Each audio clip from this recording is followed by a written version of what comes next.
जिस तरह के आपको मेरे उन्वान का इल्म हो चुका होगा कि जो बड़ा अहम मौजू है दुआ।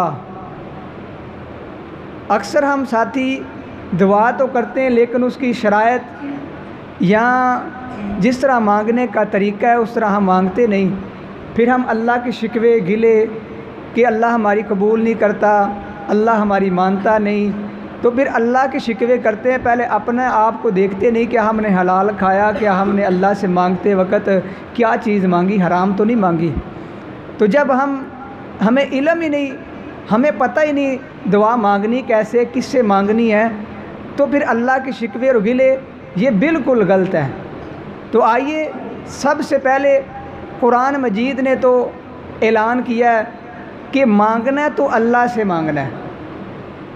हम गैरों से मांगते हैं, शर्माते भी नहीं, वहाँ लेकर भी जाते हैं, उनके नजराने पूरे करते हैं और उसके बाद फिर भी हम उनके गीत गाते रहते हैं। हमारे बुज़ुर्ग, हमारे बाबा जी, हमारे फ़लाँ, उनके गीत इतने, अल्लाह की हम्द, अल्लाह की तारीफ़, इतने गीत अल्लाह के गाओ। मेरा यकीन और तवक्कल है, मेरा अल्लाह जो उससे मांगोगे मेरा अल्लाह आपको अता करेगा। ये गैरों के गीत गाने मेरे दोस्तों, ये बिल्कुल अपना, जिस तरह मक्के के मुशरक थे अल्लाह को भी मानते थे, गैरुल्लाह बुतों को भी मानते थे, ये फ़लाँ बुत है, ये फ़लाँ बुत है, फ़लाँ। हमारे माशरे के अंदर भी यही बन चुके हैं। बाज़ तो अपने आप को बुत बना चुके हैं। ये नहीं कि नज़र आता हो बुत, अपनी ख्वाहिशात को मानता जो, तो वो समझ ले अपने आप को उसने बुत बना लिया। अल्लाह के अहकामात को छोड़ के अपने ख्वाहिशात जो है उसको आगे रखता है। तो ये भी अल्लाह ताला फरमाते इस बंदे ने अपने आप को, अपने नफ्स को, अपनी ख्वाहिशात को इसने इलाह बना लिया, मबूद बना लिया है। तो हमारे माशरे के अंदर कई तरह के अपने बुत परस्ती है, अपनी ख्वाहिशात परस्ती है, अपनी नफ्स परस्ती है। तो मेरे दोस्तों इससे बचते हुए अल्लाह ताला से मांगना है। किससे मांगना है? अल्लाह से। अल्लाह ने इस आयत के अंदर यही इरशाद फरमाया, उदऊनी, ऐ मेरे बंदो मुझसे मांगना है, उदऊनी अस्तजिब लकुम। अल्लाह ने साथ ही सर्टिफिकेट अता कर दिया, तुम मुझसे मांगो मैं तुम्हें अता करूँगा। कोई बंदा ये नहीं कहेगा मुझसे मांगो मैं तुम्हें दूँगा, 1 मरतबा 2 मरतबा 3 मरतबा, चौथी मरतबा कहेगा यार मैं ही लभ्या तैनूं, मैं ही लभा, मुझसे मांग रहे हो। तो इसलिए मेरे दोस्तों हदीस के लफ्ज़ हैं, अबू हुरैरा रज़ी अल्लाह ताला अन्हु उस हदीस के रावी हैं, फरमाते हैं अल्लाह ताला से जितना मांगोगे अल्लाह उतना खुश हो जाता है, और जो बंदा अल्लाह से मांगना छोड़ देता है तो अल्लाह ताला उस बंदे से नाराज़ हो जाते हैं। इसलिए अल्लाह से मांगना, दुआ करना, जो बंदा दुआ करता है उसको अल्लाह ताला महबूब बना लेता है। ये दुआ की फजीलत है। दूसरी अद्दुआ हुवल इबादा, मेरे आका अलैहिस्सलातु वस्सलाम फरमाते हैं दुआ ही असल के अंदर इबादत है। दुआ क्या है? इबादत है। सबसे अफजल इबादत कौन सी है? नमाज। हम नमाज पढ़ते हैं, क्या करते हैं उसके अंदर? सिर्फ वर्जिश करते हैं? नहीं, हम उसके अंदर अल्लाह की हम्द बयान करते हैं, दुरूद पाक पढ़ते हैं और साथ हम अपने लिए मांगते हैं। शुरू करो ना, पहले सूरह फातिहा शुरू कर लें। क्या करते हैं? पहले सुबहानक अल्लाहुम्मा, अल्लाह की हम्द तारीफ़ बयान की, तो और उसके बाद हम अल्लाह से मांगते हैं। क्या कहते हैं? फरमाया बिस्मिल्लाहिर्रहमानिर्रहीम पढ़ी, और साथ कहते हैं अल्हम्दुलिल्लाहि रब्बिल आलमीन अर्रहमानिर्रहीम मालिकी यौमिद्दीन इय्याका नअबुदु व इय्याका नस्तईन। और आगे मांगने लगे हैं क्या चीज़? इहदिनस सिरातल मुस्तकीम। अल्लाह से मांग रहे हैं सिरातल लज़ीना अनअमत अलैहिम गैरिल मग़दूबि अलैहिम वलज़्ज़ालिन। अल्लाह मुझे हदायत वाला रास्ता दिखा, सीधा रास्ता दिखा। और आगे आखिर के अंदर क्या पढ़ते हैं? फरमाते रब्बी जअलनी मुक़ीमस सलाती व मिन ज़ुर्रियती। अपने लिए दुआ मांगी, अपनी औलाद के लिए दुआ मांगी, अपने वालिदैन के लिए दुआ मांगी। ये नमाज सारी की सारी क्या है? बोली क्या है? दुआ है। और आखिर के अंदर नबी सल्लल्लाहु अलैहि वसल्लम की हदीस है, आपने फरमाया 4 चीज़ें मांगा करो, अल्लाह से पनाह मांगा करो नमाज के अंदर। कौन सी? आपने फरमाया अल्लाहुम्मा इन्नी आऊज़ु बिका मिन अज़ाबिल क़ब्री। कब्र और दूसरा जहन्नम के अज़ाब से, तीसरा आपने फरमाया दज्जाल के फितने से, ये अल्लाह से पनाह मांगा करो। और एक रवायत के अंदर है आपने फरमाया कि जो मकरूज़ है कर्ज़ से, अल्लाह से पनाह मांगा करो, अल्लाह मुझे कर्ज़े से अल्लाह महफूज रखना। जब बंदा किसी से कर्ज़ा ले लेता है, एक मरतबा वादा करता नहीं यार मैं कल दूंगा, परसों दूंगा, फ़लाँ तारीख को दूंगा, बंदे के पास ना हो फिर बंदा झूठ भी बोलता है। इसलिए कर्ज़े से भी पनाह मांगी नमाज के अंदर। ये नमाज क्या है, सारी की सारी अपना दुआ है, दुआ। इसलिए आप सल्लल्लाहु अलैहि वसल्लम ने फरमाया अद्दुआ हुवल इबादा, आपने फरमाया दुआ ही असल के अंदर इबादत है। तो आइए ना अल्लाह ज़ुल जलाल वल इकराम ने यहाँ भी ये इरशाद फरमाया, फरमाया वक़ाल रब्बुकुम उदूनी, फरमाया उदूनी रब्बुकुम, तुम्हारे रब ने कहा उदूनी अस्तजिब लकुम इन्नल्लज़ीना यस्तकबिरूना अन इबादती सयदखुलूना जहन्नम दाखिरीन।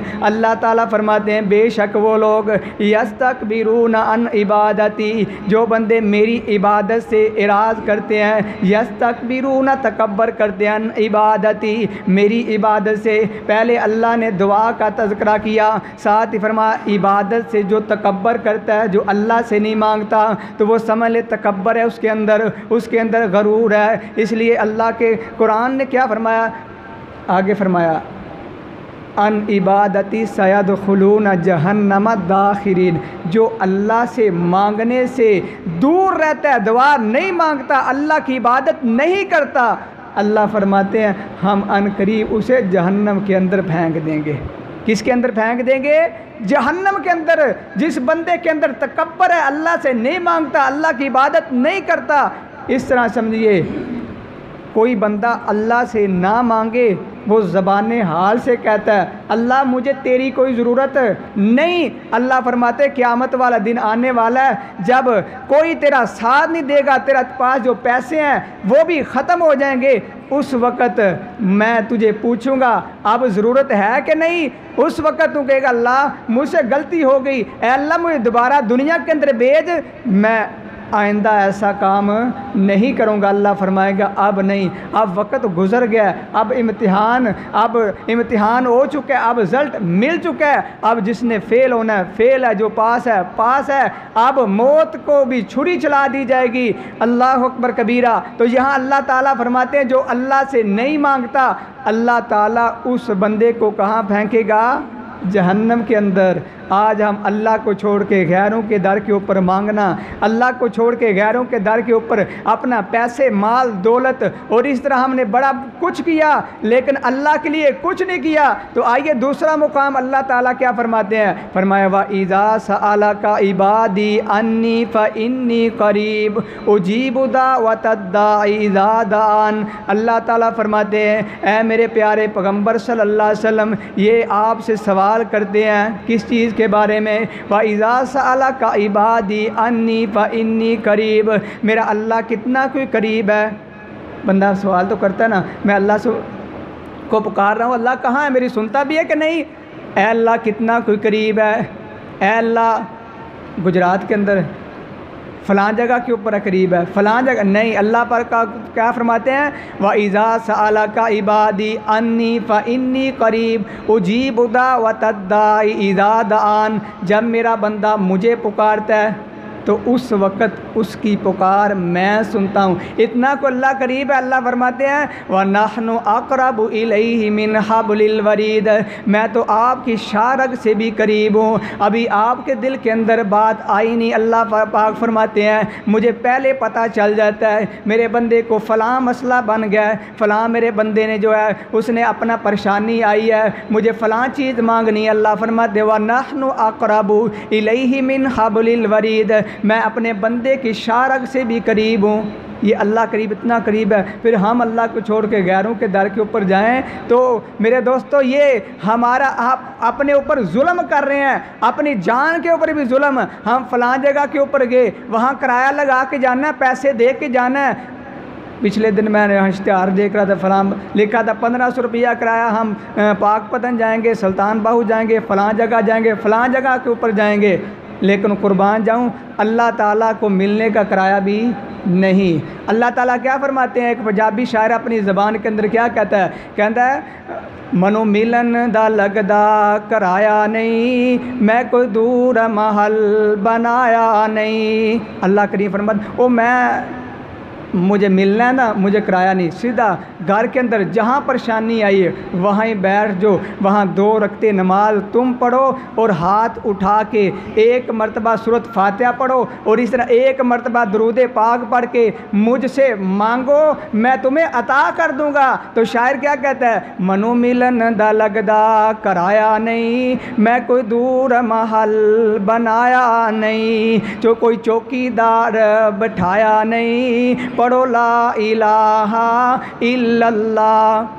कोई बंदे के पास है ना, वो चौकीदार अफसर हो ना, कोई दफ्तर के अंदर जाना हो, वहाँ उसने चौकीदार बैठाया होता है कि जब तक इससे मुलाकात नहीं होगी उस वक्त तक अफसर से नहीं मिलेंगे। तो अल्लाह फरमाते हैं मुझे मिलना है तो मैंने चौकीदार भी नहीं बैठाया। जब आवाज़ लोगे, जिस ज़बान के अंदर दोगे, अगर कोई पश्तो के अंदर है, पश्तो के अंदर बोलेगा, अल्लाह फरमाता है मैं सुनूंगा। अगर कोई पंजाबी के अंदर बोलता है, अल्लाह फरमाते हैं फिर भी मैं सुनूंगा। अगर कोई अरबी के अंदर बोलता है, अल्लाह फरमाते हैं फिर भी मैं सुनूंगा।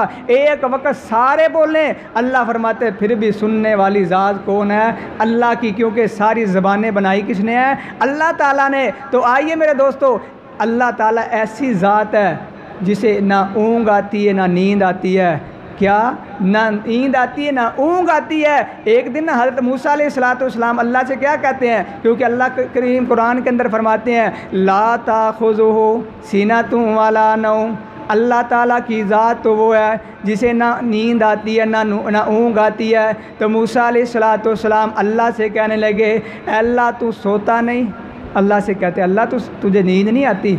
अल्लाह ताला ने उस वक़्त मूसा अलैहिस्सलाम को क्या कहा ए मूसा अलैहिस्सलाम आप 2 प्याले ले लें, एक दाएं हाथ के अंदर रख ले, एक बाएं हाथ के अंदर रख के खड़े हो जाएं। जब मूसा अलैहिस्सलाम खड़े हो गए ना, तो थोड़ी देर के बाद ऊँग आई, एक हाथ थोड़ा सा नीचे हुआ, प्याला गिर गया। जब प्याला टूट गया ना, तो अल्लाह ने फरमाया मूसा तुझे सिर्फ ऊँग आई है, 2 प्याले तुझे दिए हैं, वो तू संभाल नहीं सका, वो तोड़ दिए हैं। अगर मुझे ऊँग आ जाए तो फिर सारी कायनात इस तरह टूट जाएगी। तो मैं ऐसी ज़ात हूँ ला ताख़ुज़ुहु सीनतुन वला नौम, ना मुझे नींद आती है ना मुझे ऊँग आती है। मेरे दोस्तों, अल्लाह ताला की ज़ात कैसी है, ना उसे नींद आए ना ऊँग आए, तो फिर अल्लाह से मांगना चाहिए ना, क्योंकि वो फरमाते हैं वक़ाला रब्बुकुम उदूनी अस्तजिब लकुम, ऐ मेरे बंदो तुम मुझसे मांगो ना मैं तुझे अता करूँगा।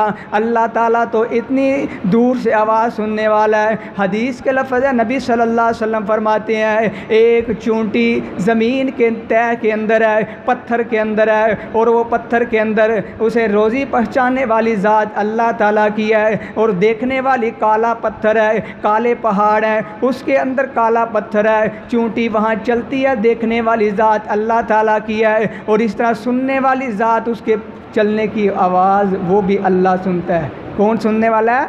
अल्लाह। जब सुनने वाली ज़ात अल्लाह की है, देखने वाली ज़ात अल्लाह की है, अता करने वाली ज़ात अल्लाह की है, फिर गैरों के दर के ऊपर हम क्यों जाएं? अल्लाह ताला की सारी बादशाहत किसकी है? अल्लाह ताला की। अल्लाह ताला सूरह मुल्क के अंदर क्या फरमाते हैं? फरमाया तबारकल्लज़ी बियदिहिल मुल्क व हुवा अला कुल्लि शैइन कदीर। अल्लाह ताला तो वो ज़ात है, बरकत वाली ज़ात है। तबारकल्लज़ी बियदिहिल मुल्क, जिसके हाथ के अंदर तमाम की तमाम बादशाहत है, तमाम की तमाम मलकियत किसकी है? अल्लाह ताला की। लिल्लाहि मा फिस समावाति व मा फिल अर्ज़, सिर्फ आसमान ज़मीन नहीं बल्कि फरमाया जो आसमान और ज़मीन के अंदर है सब कुछ किसका है? किसका है? जिस जो मानता है वो बोले किसका है? अल्लाह ताला का। जब सब कुछ अल्लाह का है, जो मालिक हो मांगना उससे चाहिए कि गैर से मांगना चाहिए? एक चीज़ का मालिक मैं हूँ, आप मेरे हमसाये से मांगे जाके या फ़लाँ चीज़ मुझे चाहिए, वो कहेगा यार मेरी नहीं, ये तो वो फ़लाँ बंदे के उससे मांग जाके, तो बंदा कहे नहीं मैं तुझसे ही लेनी है, बंदा कहे तू पागल है। क्या कहेगा? तू बेवकूफ़ है, पागल है, मेरी मलकियत नहीं, मेरे पास नहीं। ये सारी चीज़ों का इख्तियार किसके पास है? अल्लाह ताला के पास है। तो फिर मांगना किससे है? अल्लाह से मांगना है। आइए, पैगम्बरों ने मांगा तो अल्लाह से मांगा। किससे मांगा? पैगम्बरों ने मांगा, अल्लाह से मांगा। परेशानी आई, मुसीबत आई, ये ज़िंदगी का एक हिस्सा है। क्या है? परेशानी, मुसीबत, खुशी, गमी, ये नबियों के साथ, रसूलों के साथ, ये अल्लाह के वलियों के साथ भी रही। ये ज़िंदगी का एक हिस्सा है। नबियों को परेशानी आई, वलियों को परेशानी आई, तो उन्होंने क्या किया? अल्लाह को पुकारा। हज़रत आदम से लेकर नबी सल्लल्लाहु अलैहि वसल्लम तक तमाम अंबिया देखे, अल्लाह के पैगम्बर जितने आए, उन्होंने जब भी मांगा तो क्या कहा था? क्या कहा? रब्बना। पहले पैगम्बर उन्होंने क्या कहा? आदम अलैहिस्सलाम ने दुआ मांगी तो क्या कहा था? रब्बना ज़लमना अनफुसना व इल्लम तगफिर लना व तरहमना लनकूनन्ना मिनल खासिरीन। आखिरी पैगम्बर जनाब मोहम्मद सल्लल्लाहु अलैहि वसल्लम जब दुआ मांगते थे, कहते थे अल्लाहुम्मा इन्नी अस्अलुका, ए अल्लाह मैं तुझसे सवाल करता हूँ। जिस चीज़ का भी अगर जन्नत का सवाल करना है तो कहते अल्लाहुम्मा इन्नी अस्अलुकल जन्ना, ए अल्लाह मैं तुझसे जन्नत का सवाल करता हूँ। अगर किसी के लिए दुआ करनी होती, आप सल्लल्लाहु अलैहि वसल्लम ये लफ्ज़ बोलते, या रब्बाना, या रब्बाना ज़लमना, जिस तरह बोले रब्बाना बोलते, अल्लाहुम्मा बोलते। तो आइए ना, दुआ मांगनी है अल्लाह से मांगनी है। जिस तरह नबियों ने मांगी, अल्लाह से मांगी, हमने भी दुआ मांगनी है, अल्लाह से मांगनी है। और आगे दूसरा नंबर, ये तो मामला हो गया मांगनी है अल्लाह से। और दूसरा मामला कि दुआ की कबूलियत की शराइत क्या है? क्या है? हम दुआ मांगते हैं, उसके बाद हम अल्लाह के शिकवे गिले करते हैं कि अल्लाह हमारी कबूल नहीं करता। आइए आपके सामने 3-4 हदीसें रख के बात को ख़त्म करता हूँ। दुआ की कबूलियत जो है, सबसे पहले जो काम है वो है आपने हलाल खाना है। क्या करना है? हलाल खाना है। जब आप हलाल नहीं ना खाएंगे, जितनी मर्ज़ी आप दुआएं मांगते रहें, अल्लाह के वली के पास चले जाएं, कहें हमारे लिए दुआ करें, तो मेरे दोस्तों आपका काम नहीं होगा जब तक आप हलाल नहीं खाएंगे। जब हलाल खाएंगे तो मेरा अल्लाह आपकी दुआएं भी कबूल करेगा, क्योंकि अल्लाह का कुरान क्या कहता है? रसूलों को भी यही हुक्म दिया। क्या फरमाया? या अय्युहर रसूलो कुलो मिनत तय्यिबाती, ए रसूलो खाओ किस चीज़ में से? पकीज़ा चीज़ों में से, हलाल चीज़ें वो खाएं। और अल्लाह के पैगम्बर सल्लल्लाहु अलैहि वसल्लम के मानने वाले, ईमान वाले, उनको भी अल्लाह ने यही इरशाद फरमाया, या अय्युहल्लज़ीना आमनू कुलू मिन तय्यिबाति मा रज़क़नाकुम, ए ईमान का दावा करने वालों, कुलू मिन तय्यिबाति मा रज़क़नाकुम, जो हमने आपको दिया पकीज़ा में से हलाल जो है वो खाइए। अल्लाह का हुक्म है। जो बंदा हलाल को छोड़ के हराम खाना शुरू कर देता है और उसको चस्का जो पड़ जाता है ज़बान का, तो मेरे दोस्तों उसकी दवाएं फिर कबूल नहीं होती। जिस तरह हदीस है, आप सल्लल्लाहु अलैहि वसल्लम ने फरमाया, एक बंदा बड़ा लंबा सफ़र करके आया, इतना लंबा सफ़र किया, आपने फरमाया उसके कपड़े भी ऐसे मैले हो चुके, इस तरह गंदे मट्टी के साथ मिल चुके, और इस तरह उसके बाल भी परा गंदे थे। आके बैतुल्लाह के अंदर, कहाँ आया? बैतुल्लाह के अंदर, आम मस्जिद नहीं, जहाँ एक नमाज़ पढ़ने के बरकत से अल्लाह 1 लाख का सवाब दे देता है, उस जगह के ऊपर जहाँ अल्लाह से जो मांगो अल्लाह अता कर देता है। तो इतना लंबा सफ़र करके ना, तो क्या करता है? बैतुल्लाह के साथ सिमट जाता है। तो क्या कहता है? ऐ अल्लाह मैं तेरे दर के ऊपर आया हूँ। अल्लाह से अपने दुआएं मांगता है, जो भी कहता है अल्लाह से अल्लाहुम्मा अल्लाहुम्मा की आवाज़ लगाता है। तो मेरे आका अलैहिस्सलातु वस्सलाम फरमाते हैं, अल्लाह आसमानों से फरिश्तों के ज़रिए निदा लगवाते हैं, आवाज़ आती है, ओ बंदे तू मेरे दर के ऊपर तो आया है, लेकिन जो तू कपड़ा पहना है वो भी हराम का है, जो तूने पानी पिया वो भी हराम का, जो जिस्म का तेरा अपना गोश्त बना वो भी हराम का है। जिस बंदे का गोश्त भी हराम हो, खाना भी हराम हो, पीना भी हराम हो, कपड़ा भी हराम हो, तो अल्लाह करीम फरमाते हैं मुझे उस बंदे की इबादत की भी कोई ज़रूरत नहीं। आज हम हराम भी खाते हैं, भाइयों के हक़ भी, बहनों के हक़ भी, नमाज़ें पढ़ते, हज भी करने जाते हैं, और फिर कहते हैं हमसे बड़ा हाजी कोई नहीं।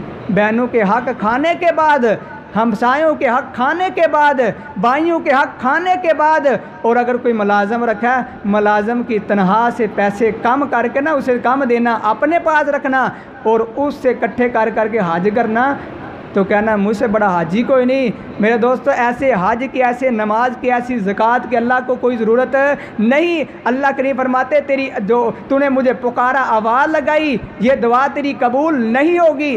जिस तरह पिछले जुम्मे के अंदर मैंने बात बयान की थी, साद बिन अबी वक़ास रज़ी अल्लाह ताला अन्हु, इनसे दुआएँ करवाई जाती थी। इन्हें कहा जाता था जो ये मांगते हैं अल्लाह अता करता है। तो उनसे पूछा था, उन्होंने कहा मैं जब कोई लुकमा अपने मुंह के अंदर डालता हूँ ना, पहले देखता हूँ ये हलाल क्या कि हराम क्या, अगर हराम का हो छोड़ देता हूँ, हलाल का हो खा लेता हूँ। इस बरकत की वजह से अल्लाह से मैं जो भी मांगता हूँ अल्लाह मुझे अता कर देता है। अल्लाह ताला कहते ऐ मेरे बंदे, तू मेरे हुक्म के ऊपर लगा है, तू मेरी बात मानी है, अब मैं तेरी ना मानूँ तो मुझे अल्लाह कौन कहेगा। तू मेरी मान के हराम को छोड़ा, तो मेरी मान के जो है मेरे हुक्म जो है उसके ऊपर पाबंदी की है, अब मैं भी तेरी मानूंगा। पहले नंबर के ऊपर हराम से बचना, जो हराम से नहीं बचता, जितनी मर्जी दवाएं करे, अपने हाथ उठाए, जो मर्जी नमाजें पढ़ के, रखते पढ़ के, जो मर्जी करता रहे, दुआ उसकी कबूल नहीं होगी। हलाल अपनाइए,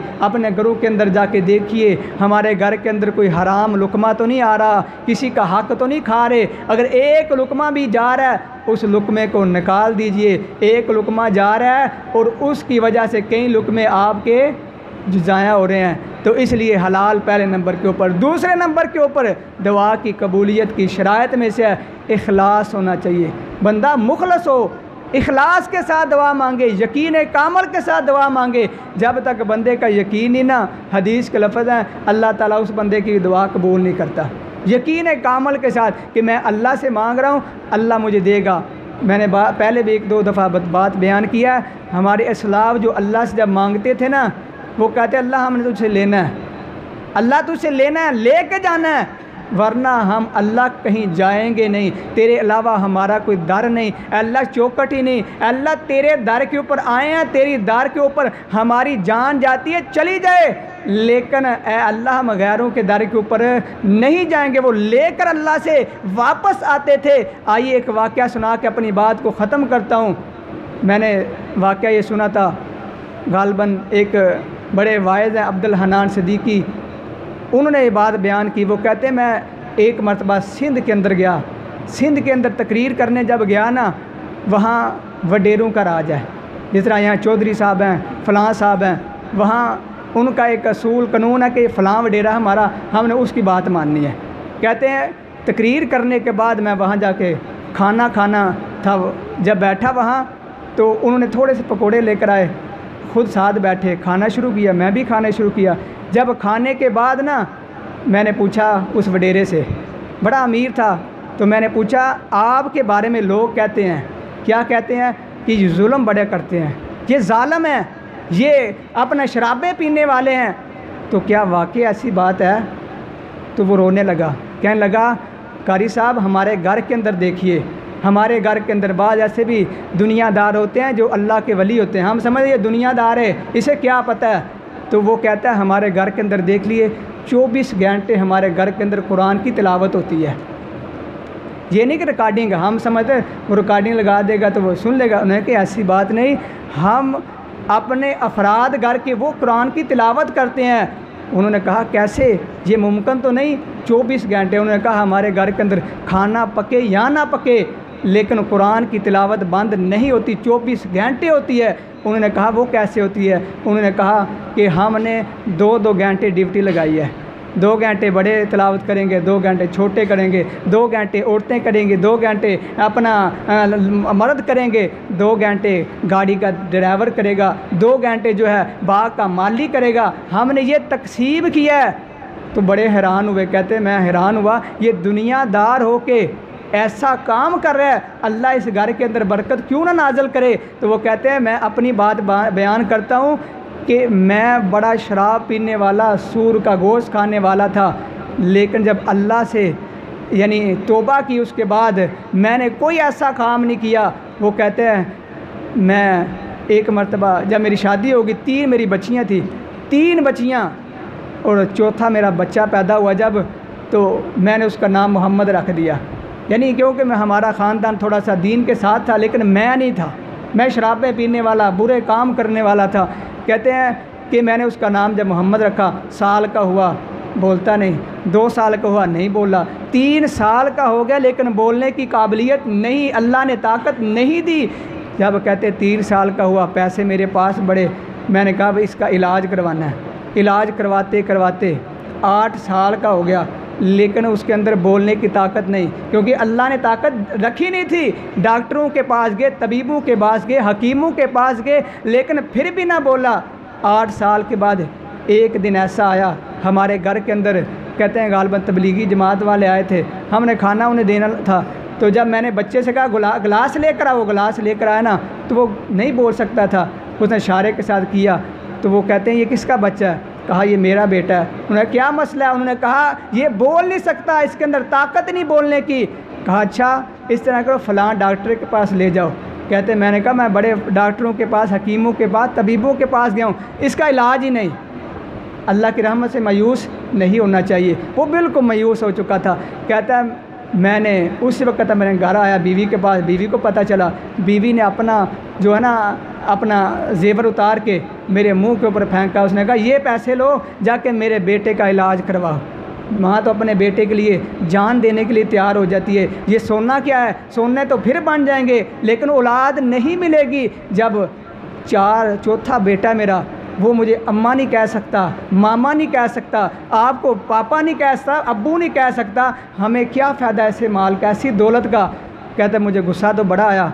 मैं उसी वक्त शराब पी, जितनी पी सकता था। शराब पीने के बाद अपनी क्लैशन पकड़ी, मैं अपने मोहल्ले के अंदर चलना फिरना शुरू कर दिया। और बंदे क्या, दरवाज़ा बंद किया बंदों ने, अपना छत्तों के ऊपर चढ़ गए। आज वडेरे ने किसी को कत्ल कर देना है। कहते मैं सीधा मस्जिद के अंदर चला गया। जब मस्जिद के अंदर गया, कारी साहब थे, वो दरवाज़ा बंद करने लगे। दरवाज़ा बंद किया, मैं दीवार फलांग के अंदर दाखिल हुआ। कारी साहब को धक्का मारा, मैं कहा चलो चले जाओ। अंदर से कुंडी मार के मैं मस्जिद के सतून के पास जाके अल्लाह के कदमों में गिर गया। मैंने वुज़ू भी कहता नहीं किया, मैं नशे की हालत के अंदर था, शाम का वक्त था। मैं उसी वक्त गिरा, मैं अल्लाह से कहता हूँ अल्लाह यहाँ मेरी लाज रख ले, अल्लाह मेरी लाज रख ले। ये मांगने का तरीका बता रहा हूँ, अल्लाह से इस तरह मांगना है। एक दुनियादार कहता है मैंने जब अल्लाह से मांगा, कहा अल्लाह मैं तेरे दर के ऊपर आ गया हूँ, मुझसे बड़े भी तेरे दर के ऊपर गुनाहगार आए हैं, लेकिन अल्लाह मैं भी गुनाहगार बड़ा हूँ, मानता हूँ, लेकिन अल्लाह या तो मेरी लाज रख ले या अल्लाह मेरी मौत निकाल ले। अल्लाह मेरे बेटे मोहम्मद को ज़बान दे दे। बड़े हकीमों के पास गया, बड़े तबीबों के पास गया, बड़े डॉक्टरों के पास गया हूँ, अल्लाह या मेरी रूह कब्ज़ कर ले या मेरे बेटे को ज़बान दे दे। कहते मैं अल्लाह से ये कह रहा था, कहते मैं वहीं बेहोश हो गया। फजर की अजान हुई, मेरे भाई आए, मुझे उठाया, कहा घर चले जाइए, हम नमाज़ पढ़ेंगे। मैंने नमाज़ नहीं पढ़नी थी। कहते मेरे ज़हन के अंदर बात आई, मैं उस वक्त कहा भाई आज मैं तौबा कर लिया, आज नमाज़ पढ़ के जाऊँगा। नमाज़ पढ़ी, नमाज़ पढ़ने के बाद कहते हैं मैं उसी वक्त घर गया, गाड़ी ली, अपने माँ बाप की कब्र के ऊपर चला गया। कहाँ चला गया? माँ बाप की कब्र के ऊपर जाया करो। मेरे दोस्त बाद बंदे को ना माँ बाप की कब्र के ऊपर जाओ, वो कहते हैं यार असी इत्थे दुआ मांग लेने हैं। मेरे दोस्त मैं उनके लिए ये बात बयान करने लगा हूँ जो कहते हैं हम यहाँ मस्जिद के अंदर दुआ मांग लेते हैं, माँ बाप की कब्र के ऊपर नहीं जाते। उनके लिए मैं बात बयान करने लगा हूँ। जो बंदा मस्जिद के अंदर दुआ करता है, एक मरतबा मस्जिद के अंदर दुआ करके ना माँ बाप के लिए, और उसी वक्त खड़ा हो कब्रस्तान चला जाए, उसी वक्त जाके कब्रस्तान जाके दुआ मांगे, इन दोनों के अंदर आपको फ़र्क नज़र आएगा। फ़र्क क्या नज़र आएगा? मस्जिद के दुआ मांगी माँ बाप के लिए, कोई रोना नहीं आएगा, थोड़ा सा आएगा, लेकिन जब कब्रस्तान जाओगे ना, उस वक्त अम्मा की कब्र के ऊपर, अब्बे की कब्र के ऊपर जाके जब दुआ मांगोगे, आपको याद आ जाएगा। मेरी अम्मा मुझे कहती थी ए बेटा तेरे कपड़े गंदे हो जाएंगे, मट्टी के अंदर ना खेला कर। अब कफन सफ़ेद पहन के मट्टी के अंदर मट्टी हो चुकी है, उस वक्त तुम्हें याद आएगा मेरी माँ मेरे लिए क्या क्या अल्फाज बोलती थी, अब्बा मेरे लिए क्या क्या अल्फाज बोलता था। अब मेरे अब्बा मट्टी के अंदर चला गया। उस वक्त आपको माँ बाप के लिए दुआ करोगे, मेरे दोस्तों आँखों से आंसू आएंगे। उस वक्त मेरा अल्लाह कहेगा ऐ मेरे बंदे तेरा बच्चा तेरी कब्र के ऊपर आके तेरी मगफरत की दुआ मांग के गया, जा मेरे बंदे मैं तुझे माफ़ करता हूँ, और जो मांगने वाला है अल्लाह उसे भी माफ़ कर देगा। इसलिए कब्रस्तान जाया करो। वो कहता मैं कब्रस्तान गया, अल्लाह से कहा अल्लाह इन्हें माफ़ फरमा दे, अल्लाह मुझे भी माफ़ कर देना, मैं इनकी बड़ी नाफरमानियाँ की हैं। कहते उसी वक्त मैं घर आया, घर आते हुए मेरी बच्ची आई, मेरी गाड़ी के अंदर दाखिल होते कहती है अब्बा जान मोहम्मद को अल्लाह ने ज़बान दे दी है। किसको? मोहम्मद को, मेरे बेटे को अल्लाह ने ज़बान दे दी है। बोलता है, कहता है अब्बू जी ये अल्फाज बोलता है तो आंखों से आंसू आ गए। कहते 8 साल के बाद जब मेरे बच्चे ने मुझे अब्बू कहा तो मेरी खुशी का इजहार क्या था। तो मैंने पूछा, मौलवी साहब कहते हैं आपको कैसे पता चला कि मस्जिद के अंदर जाके अल्लाह से इस तरह मांगेंगे अल्लाह देगा? उन्होंने कहा कई 100 साल पहले अम्मा जी हाजरा अलैहिस्सलाम अपने बेटे के लिए तड़पती रही, कभी सफ़ा जाती कभी मरवा जाती। जब वो तड़पी अल्लाह ने ज़मीन से पानी निकाल दिया। मुझे यकीन था जब मैं अपने बच्चे के लिए रोऊंगा, तड़पूंगा, गिड़गड़ाऊंगा, मेरा अल्लाह जिस तरह ज़मीन से पानी निकाल सकता है अल्लाह ताला बोलने की ताकत भी दे सकता है। तो इसलिए मांगना है तो अल्लाह से गिड़गड़ा के मांगो, यकीन कामल से रात मांगो। अल्लाह से दुआ अल्लाह अमल की तौफीक अता फरमाए। व आखिर दवाना अनिल हम्द।